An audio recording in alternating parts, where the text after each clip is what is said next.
Salve, salve! Estamos começando mais um Brabocast, o podcast do novo aprovado. No episódio de hoje, o nosso convidado, turma, foi aprovado em 14 concursos públicos, tendo 13 convocações. Ele só não foi chamado ainda em um desses concursos públicos. Um deles foi o TJ São Paulo, foi aprovado no concurso de escreventes do TJ São Paulo. E um ponto importante, ele não é formado em Direito.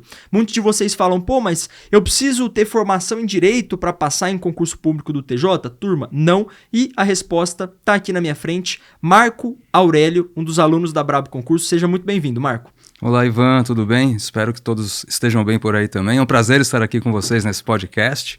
E vamos compartilhar, vamos falar bastante coisa aí que interessa a quem está estudando para ajudar esse povo. Muito legal. Marco, primeiro ponto é entender de você como é que foi a sua jornada antes dos concursos públicos. Então, onde você nasceu, como é que você se colocou no mercado de trabalho. Depois a gente fala de concurso, mas como é que foi ali a sua jornada pré-concurso público? Maravilha. Eu nasci em São Paulo, sou natural de São Paulo mesmo, né? Passei a minha vida inteira praticamente nessa cidade. E o primeiro concurso que eu fiz foi logo que eu me formei em engenharia, né? Específico na área de engenharia mesmo.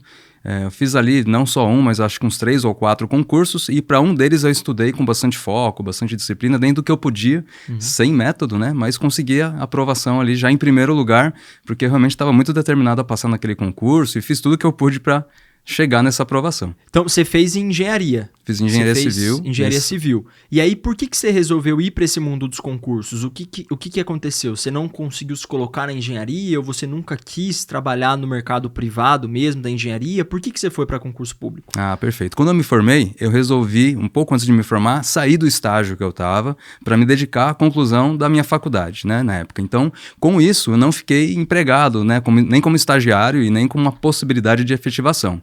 Logo que eu me formei, eu estava desempregado. E aí eu olhei, poxa, esse cenário estava um pouco complicado, o mercado de trabalho não estava bom para engenharia naquela época, e eu comecei a olhar para concurso. Um grande amigo meu trabalhava nos Correios, e foi lá que eu me inscrevi, inclusive, onde eu passei em primeiro lugar, depois de estudar bastante, né, 6 meses de estudo, praticamente aí o dia inteiro estudando, consegui essa aprovação. Caramba, você passou em primeiro no concurso dos Correios. Acabei passando em primeiro como engenheiro nos Correios. E aí o cargo era o quê? Era um cargo de engenheiro civil, né? E o que aconteceu foi o seguinte, eu fiquei lá 10 anos, né? O único viés, digamos assim, não tão positivo era que, na época, tinha lá uma ideia de implementar um plano de carreira que nunca saiu do papel.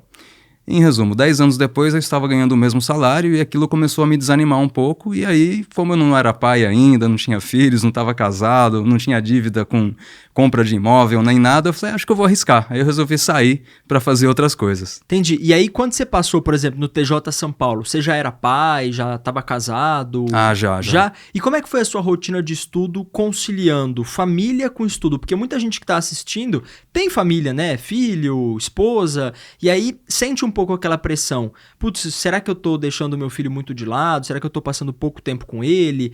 Como é que foi aí essa sua lida diária, estudo, família? Perfeito. Olha, Ivan, não foi fácil, eu tive que contar com rede de apoio. Minha mulher, minha esposa me ajudou muito, né? Nós temos um filho pequeno que hoje está com 1 ano e 6 meses e na época ela ficava com ele praticamente o tempo todo quando eu chegava em casa para eu poder ter um tempo ali para estudar, né? Fora isso, eu procurava seguir todo o método que a Brabo oferece, que é um método super eficiente, que ajuda de verdade as pessoas com as revisões, com tudo que eu coloquei em prática ali, que eu aprendi com vocês e com o Matheus, e isso realmente me garantiu ali para conseguir estudar de fato, né, para esse concurso. Você estudava quantas horas por dia, Marco, mais ou menos? Olha, na média de 2h30 a 3 horas no máximo ali por dia, era o que eu conseguia. No máximo 2h30, 3 horas. E como é que era a sua rotina de estudo, assim, na prática? Você trabalhava estudando para o concurso do TJ, você trabalhava nos Correios ainda ou já tinha saído? Ah, não, já tinha saído, já era um movimento que eu estava no outro concurso que eu passei, e que eu estou ainda hoje, que é em Campinas, na Unicamp, né? O que você faz hoje? Hoje eu sou engenheiro civil da Unicamp e trabalho na área de manutenção, que cuida basicamente das pequenas reformas e obras internas ali, né? Concursado lá. Concursado lá, no regime estatutário, que é o que eles oferecem para quem entra lá dentro da Unicamp. Que é um regime muito semelhante ao do TJ, que é estatutário também, né? Tem uma série de benefícios muito semelhantes, como quinquênio, entre outros. E aí como é que era, então, a sua jornada de estudo, considerando que você tinha que conciliar não com o trabalho nos Correios, mas com o trabalho na Unicamp? Como é que você estudava? Ah, sim. O que eu fazia, basicamente, era... Eu saio às 4 da tarde, entro às 7 e saio às 4. Chegava em casa umas 4h30, porque eu morava bem próximo, ainda moro. E aí, o que eu fiz? chegava em casa, tomava um lanche, resolvia alguma coisa ali com meus filhos, com a minha esposa e já começava a estudar por volta de 5, 5 e meia no máximo. E conseguia ir ali até umas 8 da noite, mais ou menos, né? Então conseguia tirar esse tempo para estudar. Depois disso, eu me dedicava a algumas coisas da casa, ia dormir e o dia seguinte a mesma coisa. Entendi. E aí, como é que você fazia revisões, por exemplo, Marco? Você estudava, você revisava mais por questões? Você revisava o quê? A matéria que você estudou segunda à noite, na segunda, na terça de manhã, na terça à noite? Como é que era o seu método de estudo considerando esse tema específico, revisão? Perfeito. O que eu fazia? Nas matérias que eu estudava durante o dia ali, né, quando eu chegava em casa, eu fazia algumas questões e as questões que eu tinha mais dificuldade, que eu errava, eu separava elas para revisão do primeiro dia ali, né? Então, o que eu fazia? Depois que eu terminava o período de estudos, eu tomava um banho, dava uma relaxada, meditava, tirava um tempinho e depois reservava uns 15, 20 minutos para revisar as questões que eu tinha mais dificuldade. Eram poucas questões, mas eram questões assim que eu via que eram muito, muito importantes, né? Então, eu revisava essas questões e no dia seguinte eu procurava fazer a mesma coisa com alguma outra questão que tinha sobrado do dia anterior antes de começar o estudo do dia. Tá, e esse lance de meditação, você meditava também entre um estudo e outro? Como é que era esse lance aí? O que era a meditação para você? Sim. Era respiração? Envolvia a respiração, eu ficava de olhos fechados, né, me concentrando ali, com pensamentos voltados mais para a área do concurso mesmo, imaginando que eu ia conseguir passar, sempre mentalizando coisas positivas, né, que eu estava estudando, que aquilo lá ia render bons frutos, que eu tinha capacidade de conseguir passar. Então era uma meditação rápida, de 10 a 15 minutos ali, né, no máximo, onde eu ficava de olhos fechados, me concentrava bem na respiração, fazia respirações profundas, devagar, respira, solta o ar bem devagar e era isso. Como é que era a respiração? Puxa o ar fundo e vai soltando pela boca devagar? Puxa o ar fundo, solta pela boca devagar. Fazia mais ou menos uns 10 ciclos, aí eu parava, voltava para a respiração normal. Depois fazia mais uns 10 ciclos de novo, soltava. E aí no final, né, quando eu percebia que eu já estava chegando no final da meditação, eu fazia uma meditação um pouco mais rápida, mais acelerada, que era para ativar o corpo ali também, para eu poder responder as questões da revisão. Isso legal, ajudava. Isso é muito bom. Ô Marco, e como é que era? Essa também é uma dúvida e quase que um problema, entre aspas, de muita gente que estuda para concurso público, a relação com o celular e com as redes sociais. O que você fez? Você conseguiu ter uma boa relação com as redes sociais? Você fazia um uso consciente? Ou você falou, não, Ivan, eu precisei desinstalar? Como é que era a sua relação com as redes sociais? Eu, por sorte, consegui fazer um uso consciente, né? Não desinstalei nenhum aplicativo, ainda mantenho hoje muitos deles, mas o que eu fiz era deixar de lado. Não usava, não publicava, não ficava olhando, porque à medida que você entra ali no Instagram da vida, nossa, você começa... Não sai nunca mais. Você não sai mais, né? Você vê um, você vê outro, a hora que você nem percebe, você tá vendo a vida de todo mundo ali, postando coisa, enfim. Então eu procurava não entrar, e quando eu entrava, eu já entrava com foco em olhar coisa de concurso só, né? Pra acompanhar alguma coisa relacionada a concurso, ver o que alguém da Brabo estava falando ali sobre os próximos concursos, sobre coisas importantes. O professor Marquinhos, de português, que eu gosto muito dele, sigo ele até hoje, ver alguma dica dele ali. Então, eu entrava com um foco específico e com tempo determinado. Ficar no máximo ali uma meia horinha, chutando muito alto, né? Que eu também não tinha tempo para ficar gastando com rede social, então era desse jeito. Legal, muito massa. E aí, falando desse lance de rede de apoio, como é que era a sua relação com... Pensando assim, você contava para as pessoas próximas a você que você estava estudando para concurso, fazendo concurso, para a sua família mais próxima, por exemplo, sua esposa, você contou que você estava nessa caminhada, óbvio, tanto que ela te ajudou. Mas para os outros familiares, tio, tia, primo, sobrinho, enfim, para os outros familiares, eles sabiam que você estava estudando ou você preferiu não contar para a galera? Alguns sim e outros não. Os que eu contei eram pessoas que eu percebi que realmente estavam do meu lado e iriam me apoiar. Porque tem um grupo de familiares, acho que tem grupo de amigos também, tem pessoas e pessoas, né? Cada um pensa de um jeito, que de repente olhariam para a situação e falaram, não, você vai estudar para concurso, isso aí não serve, isso aí não é bom. Então esse tipo de energia eu procurei ficar distante, né? Então como eu já conhecia os meus familiares, eu sabia quem me apoiaria de fato e não apoiaria, eu só contei para quem realmente poderia me apoiar e de fato me apoiou. Total, legal. E aí, Marco, você fez vários... Quantos concursos você fez, você sabe? Você foi aprovado em 14. Sim, você sabe quantos você fez? Sim, 68 ao 68? todo. 68 concursos. Caramba, é concurso pra caramba. Você tem alguma história que você fala, nossa, esse aqui foi perrengue? História de perrengue de concurso. Olha, tenho, viu? Tem... Conta aí uns perrengues, que a galera gosta do perrengue. Tem uma história muito estranha, não vou falar o nome da banca, porque também, né, fica complicado, mas assim, eu fui fazer um concurso uma vez, né, mas distante. FGV? Não, tô brincando. Não era uma banca das grandes, ainda bem que não era. E quando o fiscal foi pegar aquele envelope com as provas, né, e mostrou que estava lacrado, ele virou de ponta cabeça, as provas todas caíram no chão. Ih. Antes de começar a prova, ou seja, não estava lacrado. Era concurso municipal? Era um concurso municipal. Puta, concurso municipal. Eu olhei e falei, não acredito.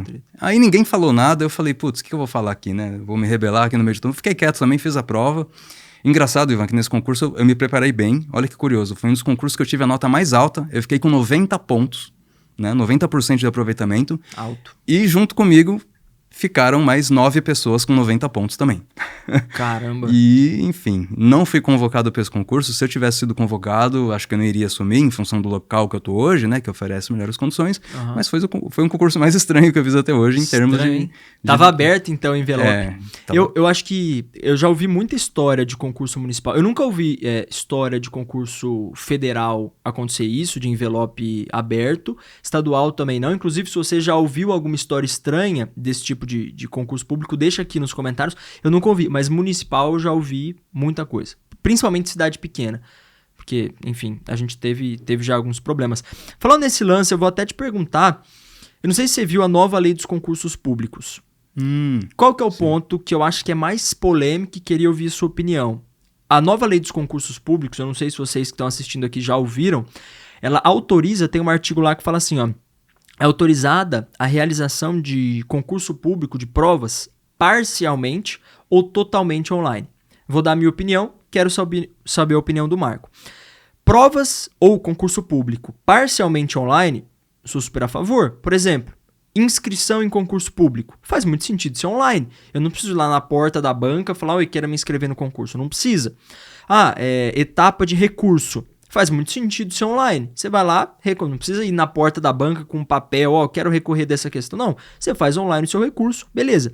Agora, a prova em si, apresentação de documentos. Tipo, você passou no concurso, aí tem a fase lá de apresentação de documentos. Pô, dá pra fazer online? Dá, você manda ali o RG e tal, tudo online, tranquilo. Agora, a parte de prova especificamente, a prova de marcar xizinho, como é que você vai fazer online? Não tem, na minha opinião, a menor condição, por vários motivos. Ivan, quais motivos? Vai facilitar muito. Eu vou conseguir fazer da minha casa, eu não vou precisar ir até o local de prova, fica muito fácil. Mas não fica muito fácil. Primeiro, eu acho que aumenta muito o risco de fraude. Eu puxei esse gancho por conta desse lance que você falou da fraude aí, das provas. Aumenta muito o risco de fraude. Pô, eu vou fazer da minha casa. Quem garante que um professor não vai estar do meu lado me falando as respostas? Ou vai ter um áudio ligado? Será? Eu preciso fazer a prova com uma webcam com um áudio e um vídeo ligado. Não, Ivan, precisaria de uma webcam com áudio e vídeo ligado. Beleza, mas no momento que você for ao banheiro, você vai ter que levar a webcam com áudio e vídeo ligado? Não faz sentido, viola a vida privada, a intimidade do candidato, não faz o menor sentido. Ponto eletrônico. Pô, se eu tiver com ponto eletrônico e estiver fazendo a prova assim meio de lado, tal, putz, vai dar margem para fraude. A gente sabe que em várias regiões do país, os candidatos não têm computador. Pô, o Brasil é um país que é muito pobre em várias regiões. Eu sou obrigado a ter um computador para poder fazer um concurso público? Não faz o menor sentido. Aí uma galera eu ouvi falando, não, Ivan, você vai ter que ir até um polo e lá você vai fazer a prova online. Então você não vai fazer da sua casa. Você vai precisar ir até uma escola, uma faculdade e fazer a prova lá. Beleza, primeiro, aí tem a dificuldade também do transporte. Bom, aí você vai precisar pegar o carro, o Uber, o ônibus e precisar se deslocar até lá, não facilita grande coisa. Tá, mas vamos supor que mesmo assim, você vai precisar até o local de prova, lá vai ter um computador, porque aí a correção vai ser mais rápida, não vai ser um papel, já tem lá automaticamente no computador, já sai o resultado, beleza. Concurso dos Correios, acabou de sair. Antes de encerrar a inscrição, já tinha mais de 1.200.000 inscritos.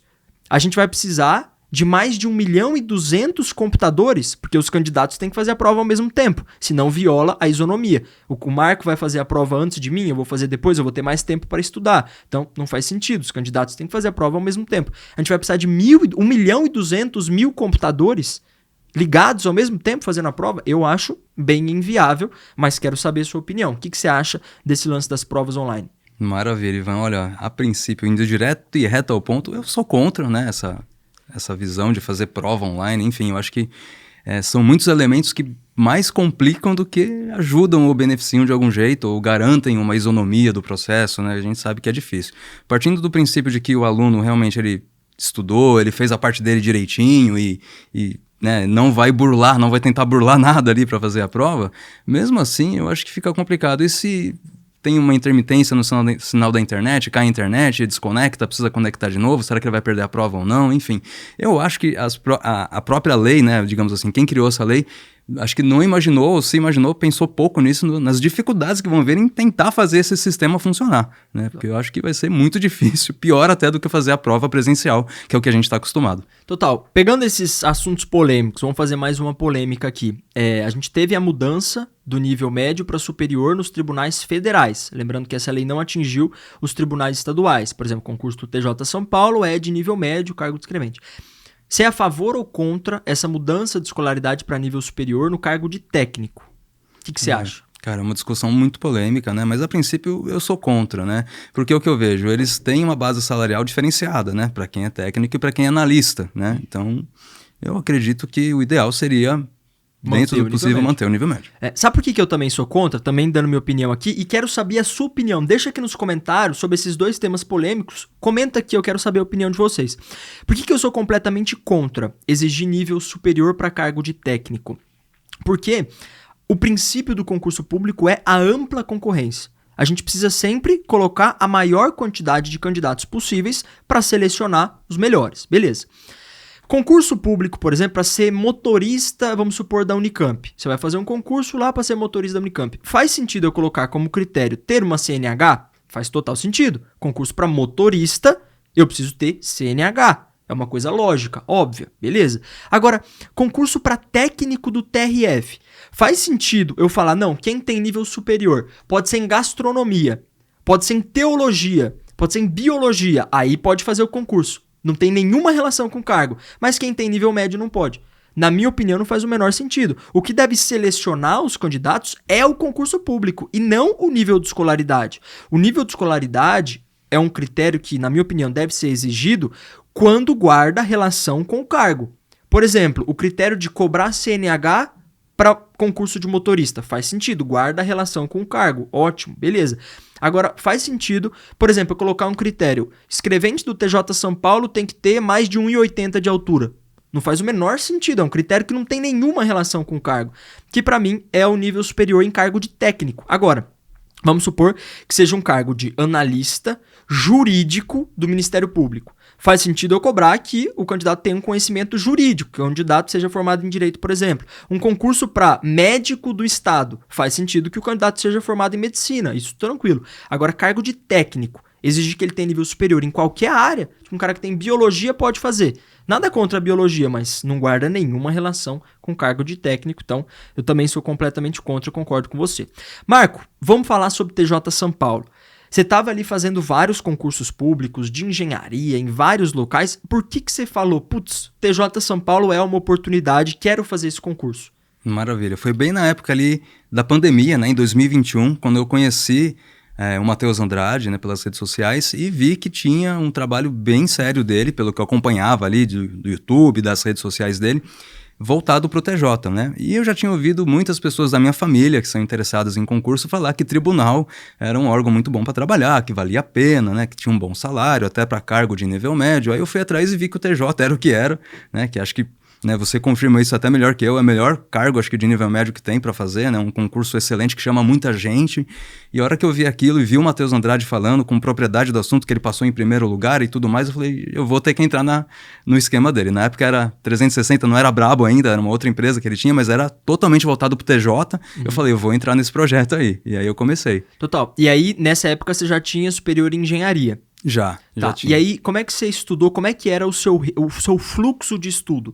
Você estudava primeiro por videoaula, depois apostila? Como é que você fazia as questões? Como é que era ali o seu fluxo de estudo? Ah, muito bom, Ivan. Eu segui todo o método da Brabo. Eu não conhecia, não tinha contato, nunca tive contato com o método, enfim, né, para poder estudar.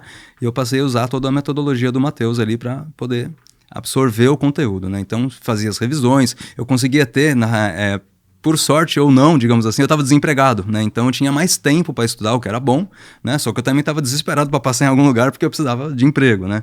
Enfim, então, como eu tinha tempo livre para estudar, eu usei o máximo que eu pude desse tempo de uma forma positiva, de uma forma eficiente para eu conseguir estudar de fato, né? Uhum. E aí, por exemplo, você estudou as matérias básicas e as matérias de direito do mesmo jeito? Ou, por exemplo, por ser formado em engenharia, provavelmente você tinha muita facilidade em matemática. Sim. E aí você assistia as videoaulas de matemática ou não assistiu? Preferiu ir direto fazer questões? Eu resolvi assistir para poder entender um outro ponto ali que pudesse me gerar alguma dúvida, né, de como eram feitas as questões de matemática. E isso me ajudou. Na época foi o professor Felipe Loureiro, né, que dava, até hoje que até hoje é professor lá, um professor excelente, inclusive.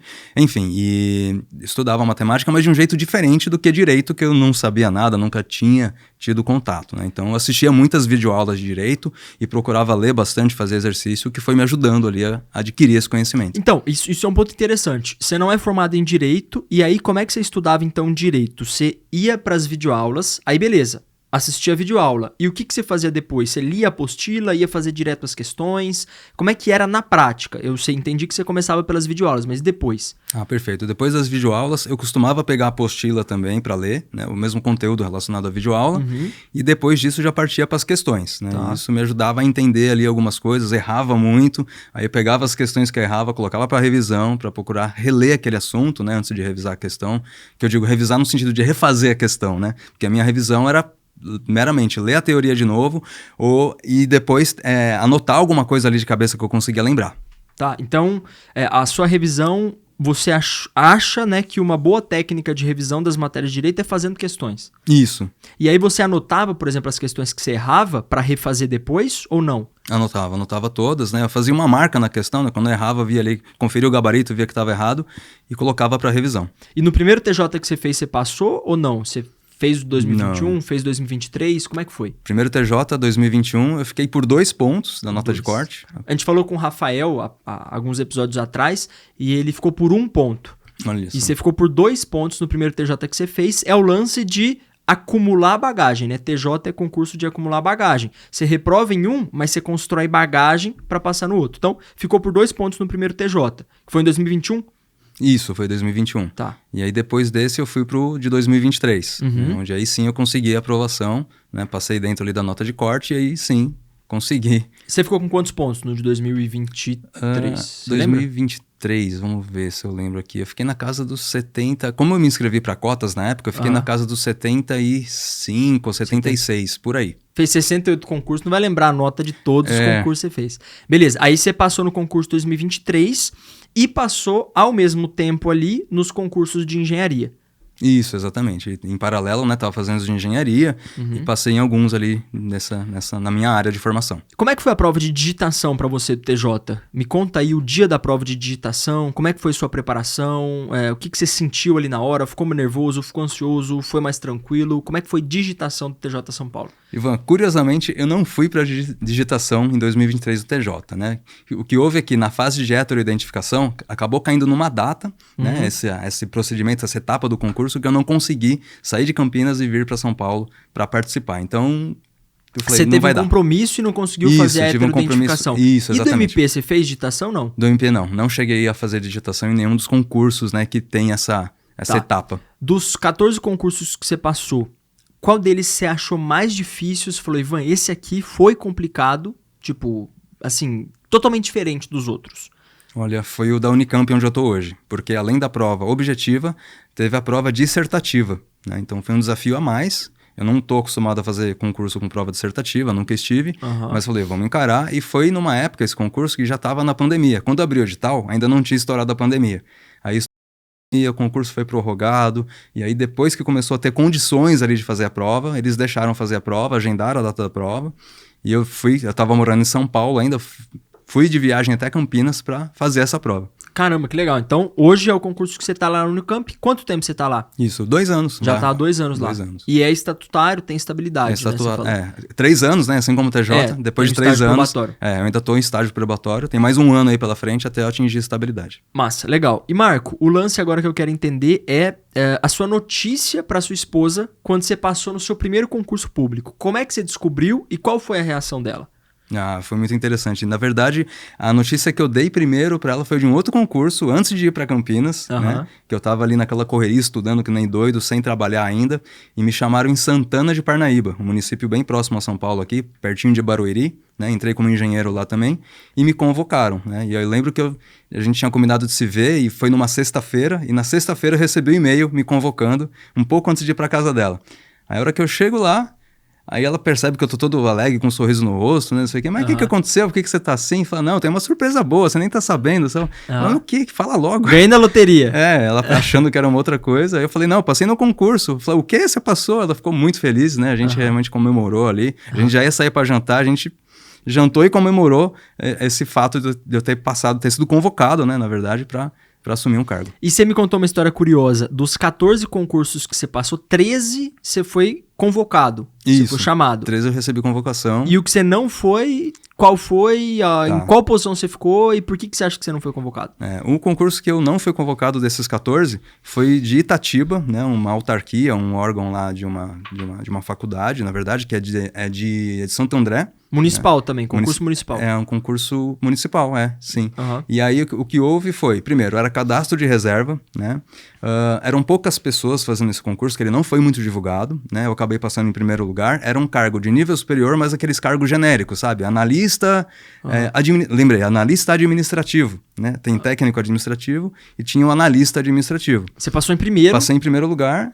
E não fui convocado até hoje. Caramba. Eu até dei uma pesquisada depois, eu não vi convocação de ninguém publicado lá nas páginas, né, oficiais desse concurso, do órgão. Enfim. Eu sempre falo, né, com a galera, concurso municipal, eu acho que pode ser interessante como o primeiro concurso, se for uma oportunidade. Então, abrir um concurso talvez na sua cidade, com matérias parecidas com aquela que é seu foco principal, eu acho legal fazer. Como até eu estava falando com o Rafael no outro episódio, acho que concurso municipal é para isso. É aquele concurso oportunidade, desde que você tenha nesse concurso matérias parecidas com o seu foco. Eu não colocaria como foco principal um concurso municipal, porque é muito imprevisível. Por exemplo, acontece isso aí. Teve o caso que você falou das provas, o envelope tá rasgado já, quer dizer, estava violado. Aí agora, um concurso que você passou em primeiro, você nem foi chamado, então tem muita instabilidade em concurso municipal. Pouca gente é chamada, ou às vezes nenhuma é chamada. Então eu sempre colocaria como foco concursos estaduais ou federais.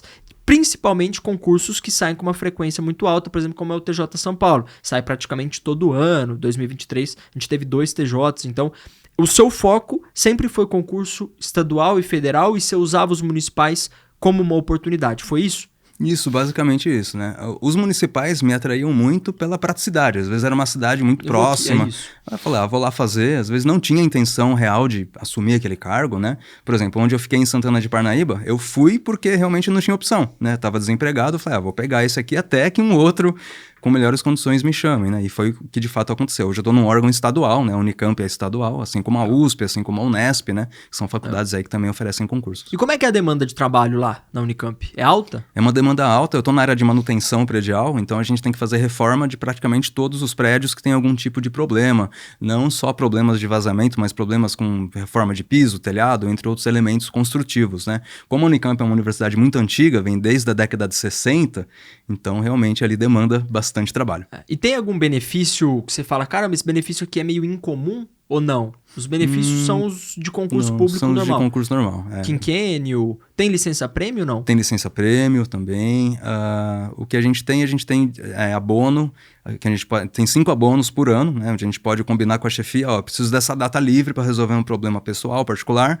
Você pode tirar o abono no dia que você quiser, claro. Conversa com a chefia, se a chefia tiver ok, eles liberam. Entendi. Ô Marco, e um lance que eu acho legal, né? Estudar para concurso público, todo mundo sabe o padrão. Você tem que ter um bom método de estudo, um bom plano de estudo, videoaula que seja direto ao ponto, apostila e tal. Mas o que você fez que não é tão óbvio?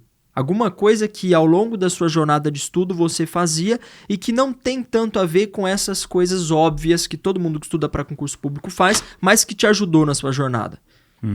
Olha... Ivan, uma coisa que eu fiz e que eu descobri por acaso essa informação foi fazer jejum.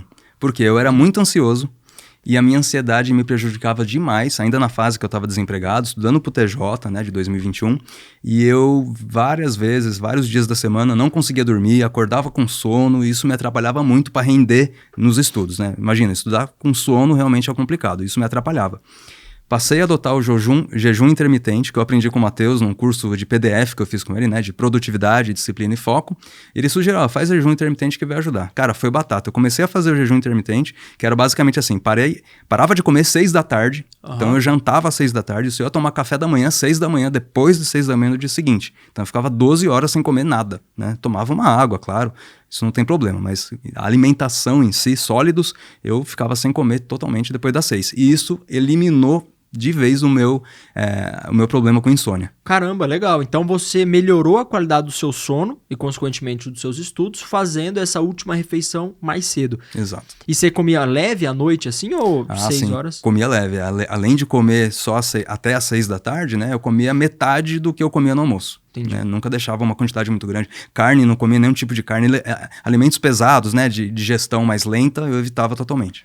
E atividade física, como é que era ao longo da sua jornada de estudo? Você parou, você manteve, você aumentou? Como é que era? Eu mantive. Na época que eu estava estudando para o TJ, em 2021, eu fazia sempre de manhã. Eu acordava, já ia fazer atividade física, né?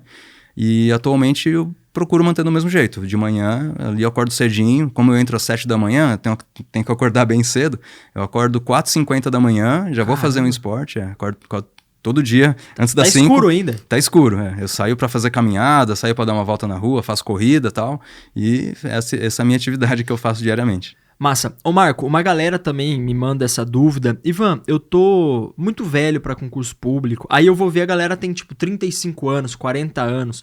E aí eu quero que você fale um pouco também sobre esse lance da idade. Quantos anos você foi aprovado no concurso do TJ? Pra gente também de vez responder essa dúvida que muitos que estão assistindo o podcast têm. Essa insegurança de começar. Não é nem medo, eu digo, é realmente uma insegurança. Ivan, quem passa em concurso é a galera de 18, 19, 20 anos? Tem como eu passar com 30, 35 anos? Então eu quero que você fale um pouco sobre esse assunto. Pô, legal. Eu vejo que assim, a idade não é um problema, não é limitador para ninguém, né? Hoje eu estou com 45 anos, quando eu passei no TJ 2023, estava com 44, foi, né?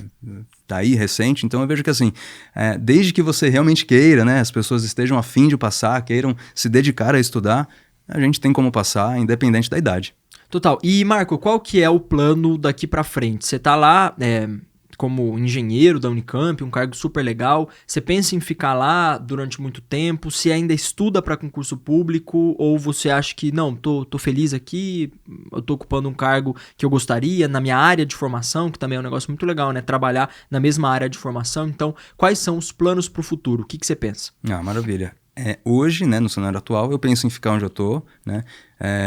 A empresa que eu tô, que é a Unicamp, tem plano de carreira, né? Eu vejo que para alguns colegas que estão há mais anos lá, funciona, né? Então eles vão tendo promoção horizontal e promoção vertical, que é um benefício muito bom. Nem todas as empresas públicas têm isso, né? Lá tem. Então eu realmente penso em amarrar o burrinho, né? Como o pessoal fala, legal. Né? Valeu a pena essa jornada de estudo para agora ter o seu prêmio. Marco, uma dúvida que também uma galera tem. Ivan, eu tô fazendo vários concursos públicos aqui, tem gente de várias áreas assistindo ao podcast. O que você fez na semana antes da prova e na véspera da prova? Então, como é que foi a sua preparação? Por exemplo, você estava estudando lá 2 horas, 2 horas e meia por dia, beleza. Na semana antes da prova, você manteve normal, como se nada fosse acontecer na semana seguinte, você diminuiu o ritmo de estudo, você aumentou o ritmo de estudo. O que você fez na semana anterior ao seu concurso? Cara, muito bom esse ponto, porque na semana da prova, em específico, eu mantive o ritmo de estudos, mas só me dediquei à revisão. Evitei totalmente tentar absorver um conteúdo novo ou um conteúdo muito recente que eu ainda não estava compreendendo muito bem, né? Por quê? Porque senão, eu já fiz isso outras vezes, né? De estudar e pegar coisa nova em cima da hora ali, e isso mais atrapalhava do que ajudava. Para mim, aumentava muito a ansiedade, querer absorver coisa nova uma semana antes, até 2 no caso, né? Antes do concurso. Então, eu só revisava tudo aquilo que eu tinha estudado, pegava os principais pontos ali que eu via que eu tinha ficado com dúvida, exercícios que se repetiam muito nos simulados, né? E que eu ainda errava, então eu preciso olhar para isso aqui, porque a chance de cair é grande, né? E outra coisa, o simulado da Brabo, ele realmente retrata a prova, quase que ipsis literis aí, a prova real, né? Então é muito difícil a Brabo fugir de algum jeito do que vai cair na prova. A Brabo sempre acerta, então eu pegava os simulados e revisava com base neles. Legal, isso na semana anterior à prova, legal. E na véspera da prova, o que você fazia? Por que eu pergunto isso?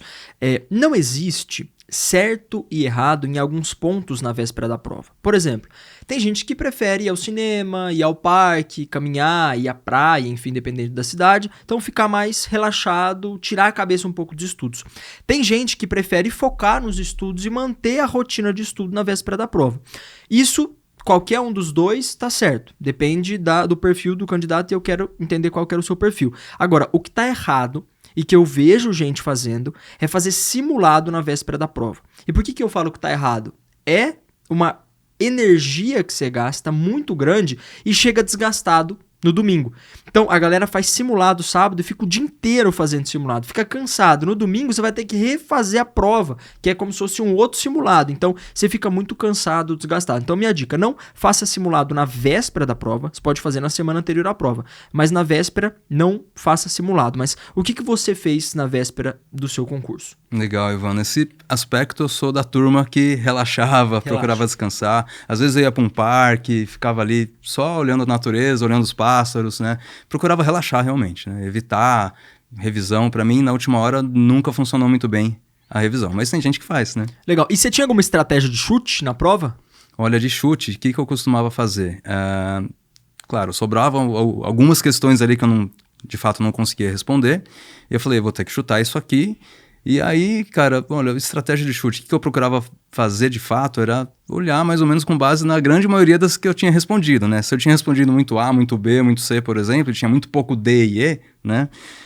No chute, provavelmente eu ia colocar mais pro D e pro E algumas coisas ali. Aquela técnica clássica do chute de ver mais ou menos ali, se tem 100 questões da prova A, B, C, D e E, dá uma olhada, teoricamente teria que ter 20 de cada uma. Óbvio que não é exatamente isso, pode ter 18 de uma, 22 da outra, 17 de uma, 23 da outra, mas as bancas não costumam, 100 questões, colocar 70 na letra A e as outras 30 nas outras alternativas. Geralmente é relativamente equilibrado, então você usava essa técnica do chute aí com base no equilíbrio. Beleza. E o lance de resolução de prova. Você resolvia na ordem que a prova já estava mesmo? Você preferia resolver pela matéria que você tinha mais facilidade? Como é que era a sua resolução de prova? Ah, legal. Eu sempre, e até hoje eu faço isso, eu começava por língua portuguesa, né? É a matéria que eu adotei aí para aprender, porque de fato eu tinha muita dificuldade, né? Sou da área de exatas. Português sempre foi um desafio grande para mim, de tanto estudar, comecei a ficar bom, né? Graças ao professor Marquinhos também, que me ajudou muito. Enfim. E depois de português, eu pegava as matérias que eu tinha mais facilidade, de preferências com texto, né? Porque o texto é rápido, por exemplo, direito, né? Direito é ler e responder, né? Ler e responder, ler e responder. Se você não sabe, você não sabe. Se você sabe, você já responde e tá tudo certo. Né? Ia para direito, via de regra, e depois eu voltava para as da minha área, engenharia, a parte de matemática, né? Raciocínio lógico, que aí sim também resolvia com uma certa agilidade. Massa. Então você começava por português, depois ia para as matérias de direito e por fim as matérias básicas. Isso. Legal. E você tinha por exemplo, algum ritual ali de vou resolver as questões que eu sei e aí eu pulo as que eu não sei. Como é que era essa estratégia de prova nesse sentido? De li uma questão de direito, não sei. Você ficava debatendo ali, ou você falava, vou pular, depois eu volto. Como é que era esse lance porque é absolutamente normal não saber todas as questões da prova. E o ideal é não ficar desesperado, ficar tranquilo e falar, bom, beleza, essa eu não sei, mas a próxima eu vou saber. Então, como é que era essa sua parte de prova aí? Você pulava, você ficava, insistindo até responder alguma coisa? Como é que era? Ah, legal. Eu pulava, né? Eu tinha uma estratégia de... Bati o olho na questão, li, não entendi, não sei responder, colocava uma interrogação bem na frente da questão, assim, e ia pra próxima. Depois eu voltava nela. E tentava pelo menos eliminar alguma alternativa ou não? Pulava? Tentava. No primeiro olhar, eu tentava eliminar aquilo que eu via que era muito absurdo, né? Eu riscava a alternativa que eu via que estava muito fora, e mesmo ali sobrando 2 ou 3, não tinha tanta certeza às vezes, eu pulava pra próxima. Legal. E o lance de passar as questões pro gabarito? Que eu vejo muita gente também passando questão errada pro gabarito. O que acontece? Pinta lá a bolinha. Questão 1, questão 2, questão 3. Sem querer, pula a questão 4. E aí vai pintando. 5, 6, 7. A hora que chega no final da prova, tá faltando uma questão pra pintar a bolinha. E aí você vê que você pulou a questão 4 e aí você passou tudo errado pro gabarito. Como é que era a sua estratégia para passar pro gabarito de um jeito mais seguro? Legal. O que me ajudava a evitar esse tipo de erro, né? Era dividir pela metade. Então, por exemplo, uma prova como o TJ, que tem 100 questões. Eu via que eu estava na metade da prova, tinha feito ali mais ou menos 50 questões, já passava aquelas 50 pro gabarito.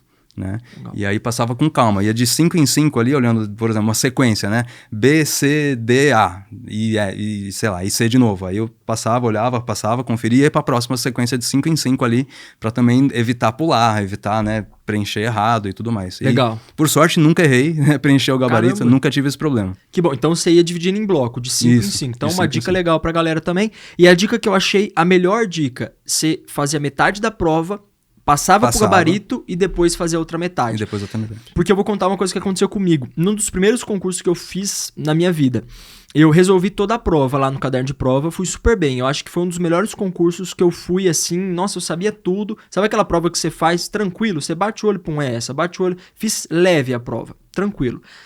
Só que eu demorei um pouco pra fazer, então o tempo tava muito apertado. Quando eu comecei a passar as questões pro gabarito, o fiscal falou, acabou o tempo, acabou a prova.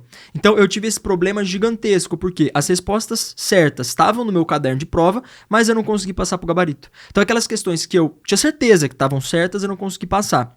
Então é muito legal essa dica. O que eu fazia, né, no concurso do TJ? Eu dava uma primeira passada na prova, fazendo todas as questões que eu achava mais fáceis. Então, essa aqui é fácil, respondo tal. Respondi a prova inteira das questões fáceis. Então, sei lá, de 100 questões, pra mim, 50 foram fáceis. Respondia 50 e já passava pro gabarito, pra já garantir aqueles 50 pontos. Depois eu resolvia as questões que eu tinha um pouco de dificuldade, já passava pro gabarito. E aí no final ficavam faltando 10 ou 15 questões que eram muito difíceis. Então, na pior das hipóteses, se o fiscal fala, ó, faltam 5 minutos, eu chuto aquelas 10 ou 15 questões que teoricamente eu já ia errar mesmo, que eram muito difíceis. Então, eu ia chutar, não ia ter grande problema. Se das 15 eu acertasse umas 5 chutando, ótimo, porque eu tinha certeza que eu já tinha garantido as fáceis, garantido as médias, tinha passado pro gabarito aquilo que realmente eu tinha respondido, e as difíceis eu deixava para passar no final. Então essa realmente é uma boa estratégia de prova. Marco, pensando em conciliação de concurso, uma galera fala, Ivan, tá saindo muito concurso público, você acha que vale conciliar, não vale conciliar? Quero saber sua opinião sobre esse lance de conciliação de concurso público. Ah, legal. Olha, sendo bem sincero, eu acho que a pessoa tem que ter um autoconhecimento, digamos assim, para poder tomar essa decisão, porque não é uma decisão fácil. Eu tentei fazer isso uma vez e me dei muito mal. Inclusive, eu fiz isso em 2021, que eu estava estudando para o TJ e no meio do TJ, não sei se você está lembrado, abriu o concurso do Banco do Brasil um pouco antes de sair o edital do TJ, mas bem pouco antes mesmo. Eu falei, poxa, Banco do Brasil, né, interessante. Um amigo meu trabalhava lá, tá lá até hoje e tal, falou, meu, é legal esse concurso, é bom, vai e faz. O que eu fiz? Me inscrevi para o Banco do Brasil. Uhum. Aí eu tive que conciliar estudos para 2 concursos, né? Deixei um pouquinho de lado o TJ e fui pro Banco do Brasil, que já estava com o edital em aberto. Ivan, deu 1 mês que eu estava estudando pro concurso do Banco do Brasil, saiu o edital do TJ. Aí eu larguei o Banco do Brasil e voltei pro TJ, né, de 2021, no caso. Resultado, não passei no Banco do Brasil e não passei no TJ. Então, assim, a minha experiência pessoal foi ruim, mas eu acho que, assim, se a pessoa ela tem uma autoconsciência de que ela consegue dar conta de estudar só, por exemplo, a parte específica de 2 concursos, sendo que a parte básica ela já domina muito bem, talvez aí, tendo tempo também para estudar, ela consiga conciliar. Legal. Muito massa. Eu concordo 100% com esse lance de... Eu fico muito medo daquele concurseiro iniciante que quer abraçar o mundo. Então, sai o concurso do Banco do Brasil, ele quer fazer. Sai da Caixa, ele quer fazer. Sai do TSI, ele quer fazer. Sai do INSS, ele quer fazer. Sai do TJ, ele quer fazer. Ele quer fazer tudo e acaba que ele não consegue estudar de verdade para nenhum desses. Agora, é aquele lance que você falou. Por exemplo, vou dar uma dica. Ivan, tá, então fala aí qual concurso que você conciliaria? TJ São Paulo com MP São Paulo. É 90% a mesma matéria. Então, você estudando pro TJ, você está estudando pro MP. É a mesma coisa. Um concurso que talvez eu fizesse. Por quê? Porque a gente está em período pré-edital do TJ São Paulo. O edital ainda não saiu e o concurso dos Correios saiu. As matérias do Correio, as mais importantes, né, que tem um peso maior, português, informática e matemática. São as matérias básicas do TJ, português, informática e matemática. E TJ ainda tem raciocínio lógico, no Correios não. Então eu faria o concurso dos Correios, por mais que o salário não seja muito bom, mas o salário inicial é de R$2.000, mas tem aquele lance dos benefícios. Então com os benefícios, o salário inicial vai para quase R$5.000. Aí já fica muito legal para você entender qual que é o lance do concurso público e fazer depois o TJ com muito mais tranquilidade, considerando que as matérias são muito parecidas. Eu falei aqui pré-edital, quero saber sua opinião sobre estudar pré-edital para concurso público. Você acha que é bom? Você acha que ajuda? Sim, acho que sim. O pré-edital, ele só gera ali um pouco de ansiedade, digamos assim, porque você não sabe se vai sair, quando vai sair, você fica numa expectativa, né? Mas assim, eu vejo que hoje em dia a gente tem muita informação para saber qual concurso escolher dentro de um pré-edital, digamos assim, de uma visão de pré-edital, né? E acho que isso é fundamental fazer, por quê? Porque a gente começa a se preparar antes, que é a grande maioria, então a gente já sai na frente nessa corrida, digamos assim, para conseguir uma vaga, né? Então é importante, sim, olhar para um pré-edital, pensar ali no concurso que você quer fazer, por conta de o órgão, ser um bom órgão para trabalhar, né? E já se dedicar. Total. Então, pré-edital você considera também importante. Marco, eu quero que você passe um recado final agora pra galera que quer fazer concurso público, principalmente concurso do TJ São Paulo. Fala aí pra galera um pouco da sua caminhada e se valeu a pena estudar para concurso público. Maravilha. Bom, pessoal, para vocês que querem fazer o TJ, que estão nessa jornada aí em busca de um bom emprego, vale muito a pena. O TJ é um órgão excelente, embora eu não tenha trabalhado lá, todas as referências que eu tive, inclusive do Ivan, entre outras pessoas que eu conheci pessoalmente, que trabalharam lá e trabalham lá até hoje, são as melhores possíveis, né? Então, vale a pena esse esforço, tá? Hoje eu estou num órgão que é estadual e que é um regime estatutário, que tem suas semelhanças com o TJ, e eu digo, vale muito a pena, né?